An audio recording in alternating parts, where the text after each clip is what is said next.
A spirited performance from Connacht as they opened their new stand, but it's not enough to break their Interpro hoodoo. My name's Mark, let's talk rugby.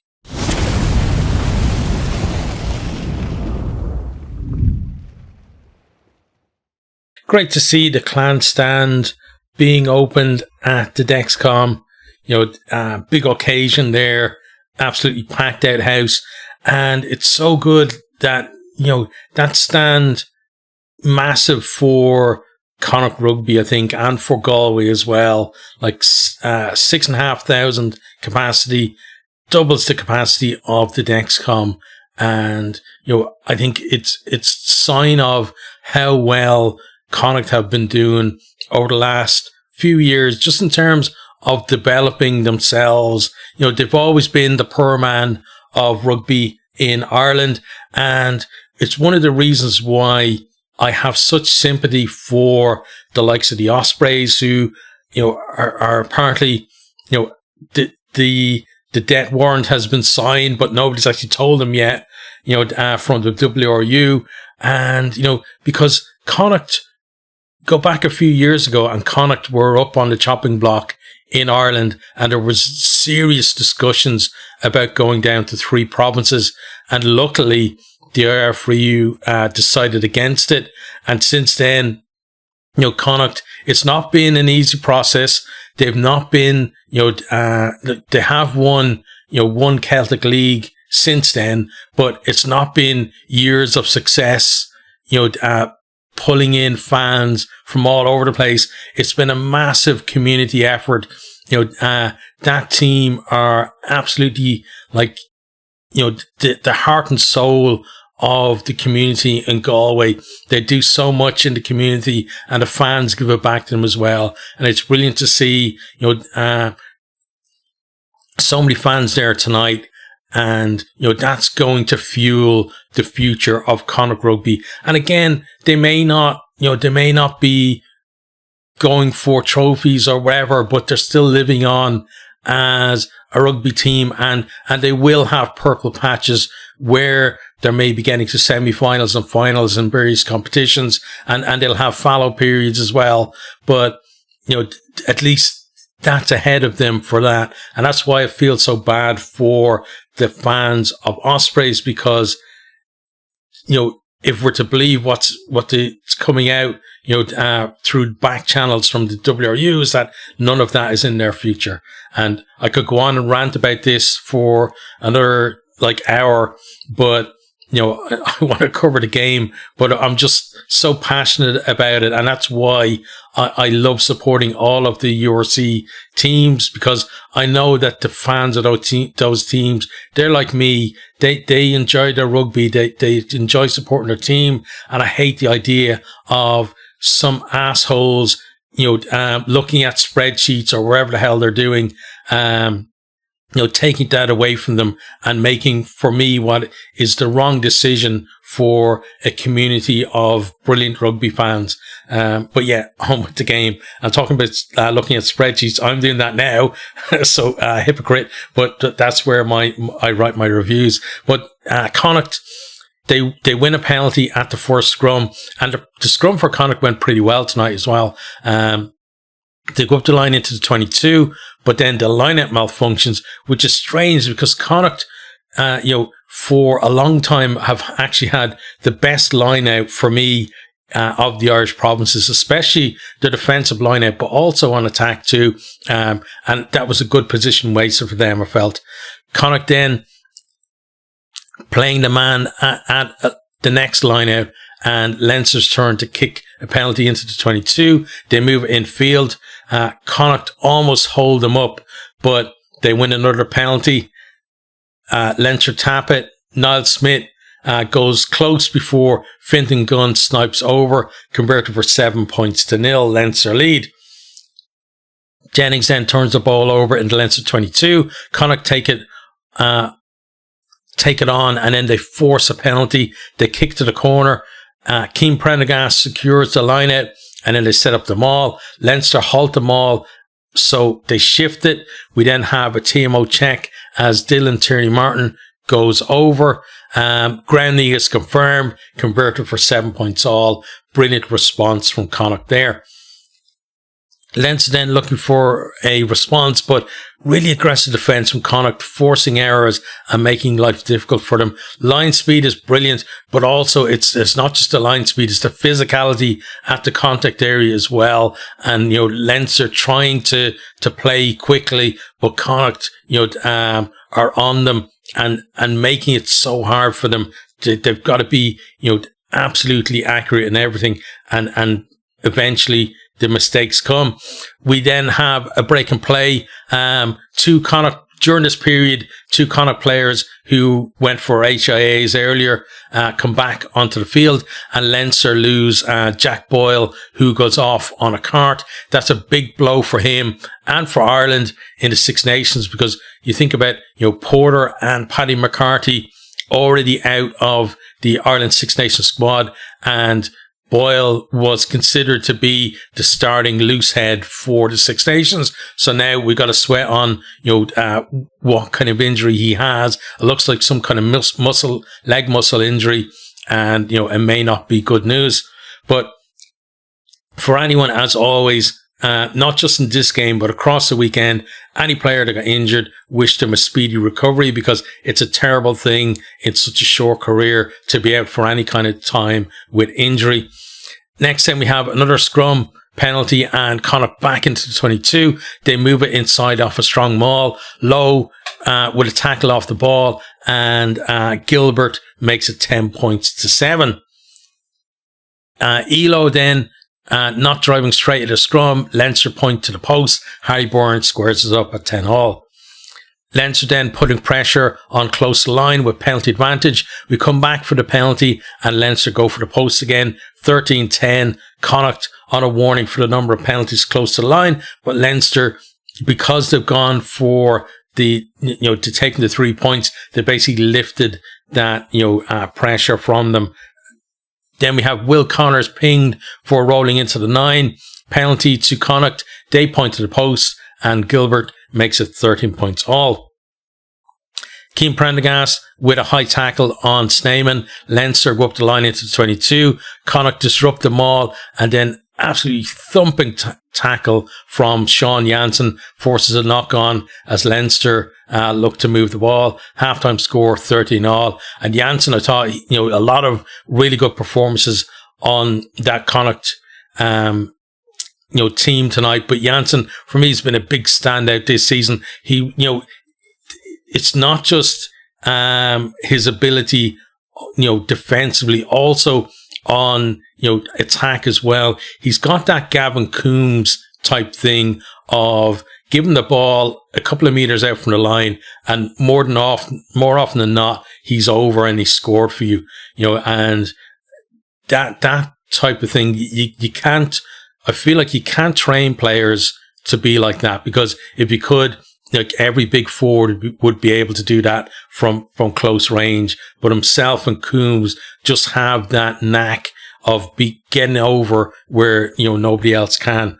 Next, then we have into the second half, Connacht attacking on the edge of 22. Caelan Blade, he's keeping the tempo up, driving his players on, but also making the right options and keeping that ball, flat and fast. Leinster managed to strip the ball wide right, but to strip it forward. Scrum in a decent position for Connacht. They work it up the line, hammering away at that line. They've got penalty advantage. Frawley intercepts as they go wide. We come back for the penalty. Leinster this time now get a warning.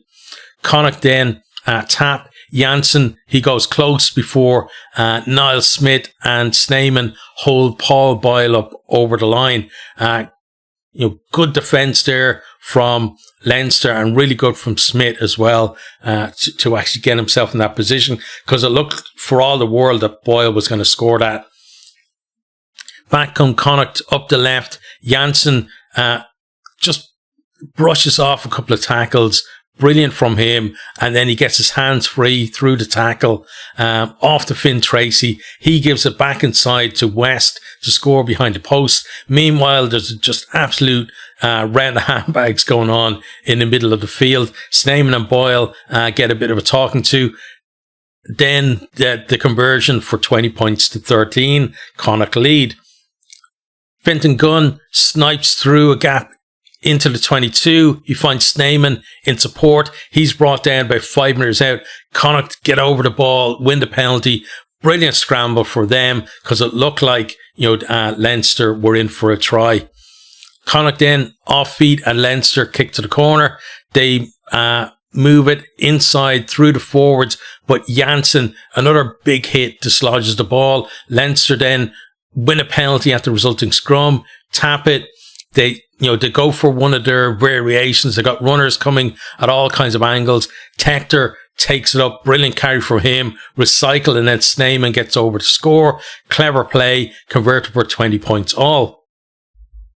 Leinster then strike again pretty much right away. They move it into midfield from a line out. Tector, though, produces the magic because it looks like it's just a nothing move. But he puts on a step, bursts through 2 tacklers, and then goes over under the post. Great try. And I said when we reviewed the Ireland squad and the 15 squad in the one video, that he was the form centre in Leinster for me this season. And there's more proof for you. I still stand by that. I think he's outperforming Ioane, he's outperforming Henshaw, and he's outperforming Ringrose in the centres. I know he's playing 12, but of all of the centres, for me, he's the guy that has been in form this year. And, it feels like, again, for him to play in the big games, he's potentially another guy who has to move away from Leinster. I'd love to see him playing week in, week out, because I think he would come on even more. But tries converted then for 27 points to 20. Connacht then stretching the Leinster defence, but Leinster, they've got to scramble defence going, and that goes back kind of a couple of seasons, because we've talked about it previously on this channel, if you watched it over the years, that Leinster generally, the first up tackles aren't like, they're not hitting the numbers that other teams are, but the scramble is what makes their defence work. And we're seeing that scramble coming back, maybe for the last little while. This season, it's kind of starting to click a little bit more, and it feels like all of their systems are starting to kind of, gear up. But we've talked about previously as well, is that Leinster are a machine compared to other teams, and it means that, a lot of their systems need to be absolutely perfect or close to it to work. And we're seeing that starting now, where these systems are getting going, and it's giving them, just that little edge on teams. Connacht then, they win a scrum penalty. They go up the line to just outside the 22. They win another penalty. Tector isn't rolling. He basically just kind of shuffled, like on the ground, shuffled back into the 9. Connacht point to the post, and Gilbert makes it 27 points to 23. We then have a kick through from low. It's bouncing close to the line, and it hits Finn Tracy's foot before he grounds it over behind his own line. And it's confirmed by the TMO, so therefore it's a 5-minute scrum to Leinster.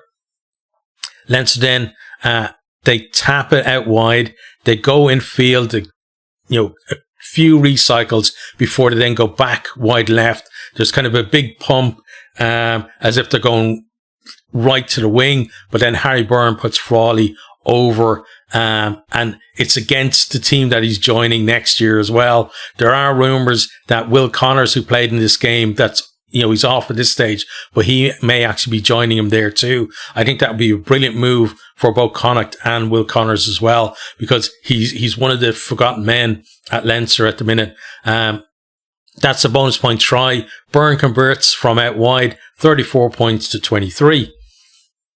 We then have Carty just produced an absolutely brilliant banana kick, kicking from around about his own 22.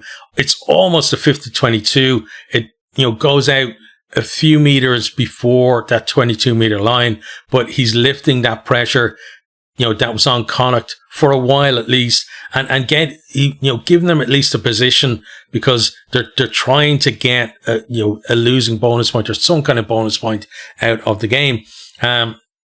Bundy Aki then just gives away an absolutely silly penalty. He's screaming at the referee, having like himself and another one of the substitutes were warned by the referee, maybe about 5 minutes before this, that, stop shouting at me or the next time it's going to be a penalty. And he screamed at the referee and he gives away a penalty. It's just stupid. Leinster up the line into the Connacht half. Connacht steal the line out. Then Kelleher pinged for a high tackle. Connacht work it into the Leinster half, but then they knock on. Full-time score, Leinster 34, Connacht 23. So let's have a look at the stats and then we'll have a chat about each of the teams. Right, so let me pull the stats up here on the official site. Let's see what stats we have here as well, because, for some reason, they're not giving the tackle stats anymore, and we had the tackle stats early on in the season, so I don't know what these guys are doing with their stats. But let's start on attack. So tries scored, 2 tries for Connacht and 4 for Leinster. So as I said, a bonus point win for Leinster. Possession 52% to 48% in favour of Connacht, but Leinster just a more clinical team, really, in the end. Possession then, 52%, offloads, 7 from Connacht, 4 for Leinster. Leinster, for the most part, we're not getting player stats the way we used to per game. But I can bet you of those 4 offloads, at least 2 of them were from Snyman, because I remember 2 positions of the game where he offloaded the ball and actually caused a knock-on. Well, one of them was a knock-on. The other was he actually offloaded it onto one of the forwards' heads, and it went forward off that. So it's not actually a knock-on, but it gave the ball away to Connacht all the same. Meters gained then 246 to 302, and clean breaks 3 for Connacht and 6 for Leinster, and defenders beaten 20 for Connacht and 19 for Leinster. So Leinster's conversion rate about 1 in 3, and we're talking about 1 in 6.5 or so for Connacht. Onto defence then. The only thing we have is territory, because they're not giving tackle stats. 51% territory for Connacht, 49 for Leinster. So again, Connacht just about edging, having more ball and more territory, but very close. Onto kicking then, 23 kicks in play to 27. And kicking meters, 667 to 743. So both teams, higher than we've seen averages kind of this weekend. They're trending more towards the kind of the 30 meters per kick, and once you're up at that level, it's telling you that most of the kicks are long kicks, either over the top to try and turn the defense, splitting the back three as they kind of pendulum across the pitch to try and get yourself position up the field and win the kicking contest, or ones where you're just kicking up the field and trying to kind of bounce it into touch, either for 50-22 or just position further up the field. So generally if teams are kicking average 30 meters or more, that's basically their focus, and it kind of comes back as well in the kicks retained. Just 2 kicks retained for Connacht and 3 for Leinster, which tells you that there weren't that many contestable kicks from either team. Onto lineouts then, 11 from 14 from Connacht for 79%, which is very low for them. I know, like, this season their lineout hasn't been up to the really, really high standard that they've had in other seasons, but this is poor for them. Leinster 15 from 16 for 94, and both teams with 1 steal. Onto scrum then, 9 out of 11 for Connacht with 82%. For me, they were on top, for most of the first half, certainly in the scrum. Leinster kind of took it away from the second half, and Leinster 3 from 3 on their own put in for 100%. So let's talk about the team. So we're going to start with the home team, Connacht. So we've seen Connacht, in these interpros now. It's going back to the 1st of January, 2024 is the last time they beat another Irish province, and that was Munster, and they beat them. It wasn't like a 1-score game. I can't remember what the actual score was, but they certainly beat them by more than a score, in that one, and it was a fairly comfortable win for them. But that's the last time they've beaten any of the other 3 Irish provinces, and in any competition. So it's a bit of a bugbear for them. They were really up for this tonight. They had the new stand there. You got 12,000 people there cheering them on, and it's a real kind of party atmosphere. They started the game really well, very competitive. I thought, the defence, when Leinster were putting on pressure, was excellent, and they got themselves, back into the game after Leinster scored first, and then being able to kind of stay level pegging for a lot of games as well, kind of responding to Leinster. But then in that second half, where it came to just responding isn't enough anymore. You've got to be able to get yourself to lead score and go ahead. It wasn't them that were able to do it. It was Leinster. And, we've seen that a lot with Connacht, I think, this season, where they can be competitive in games up to a certain point, and then towards the end, the game can go away from them. And we've seen as well, the same as other seasons, really, Connacht's form up and down, not just game to game, but also within the game as well. But I thought tonight that they kept the intensity up for a lot of the game, but it's just Leinster in the end were just able to get over the top of them. But I don't think, it's not all doom and gloom for them. There were some excellent performances there. And, if they can produce that type of performance, that type of commitment in other games, they are going to add to their winning tallies for this season. The task for Stuart Lancaster and his team of coaches is to get his team to be consistent, because that is the biggest problem for me with Connacht, is that there's no consistency there. And if you don't have consistency, you don't really have a base to work from. You don't know where, every week where your bar is for the performance, because it can be, way up there or way down there.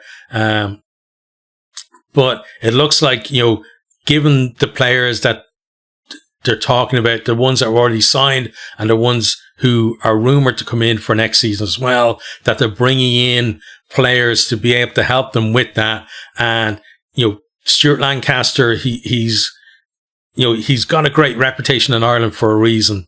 And I believe that if he's given time, the way that Ben Murphy has been given time at Ulster, that he is going to change that for Connacht. But it's not something that you're going to change in one season. So hopefully he gets the time there, and we see the fruits of that maybe next season.